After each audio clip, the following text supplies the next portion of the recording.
છેલ્લા 15 વર્ષે આખી રાત કોઈ પણ રજા વગર, ચાહે કોઈ બી વાતાવરણ હોય, ભલે ને વરસાદ આવતો હોય, પણ આપણે નીકળીએ અને કૂતરા માનો કે ક્યાંક ઓથમાં બેઠા હોય કે કાર નીચે વરસાદના સંતાણા હોય કે ક્યાંક બીજે બેઠા હોય, મારું વન વાગે એટલે એને સ્પોટ ઉપર આવી જાય એટલે હું તેને ત્યાં બધી વસ્તુઓ અર્પણ કરી દઉં. પછી પાણી પીને છે ઘટે ન સરિતા નીર, ધર્મ કીએ ધન ના ઘટે, સહાય કરે રઘુવીર. એને કહેવાય કે ચિત્ર, એક એનો નકશો જોઈને એને ખબર પડી જાય કે આ જ હશે.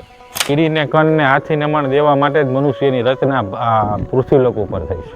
પછી મનુષ્ય હોય, કૂતરા હોય, કીડી હોય, કબૂતર હોય, પોપટ હોય, કોઈ બી હોય. રાતના 1 વાગે તેજસભાઈના ઘરે હતા, અત્યારે 4 વાગી ગયા છે, બરાબર ને તેજસભાઈ? બધું તન મન અને ધન બધું ત્રણેય વસ્તુનો ત્રિવેણી સંગમ થાય ને ત્યારે આ સેવા ફળીભૂત થતી હોય છે.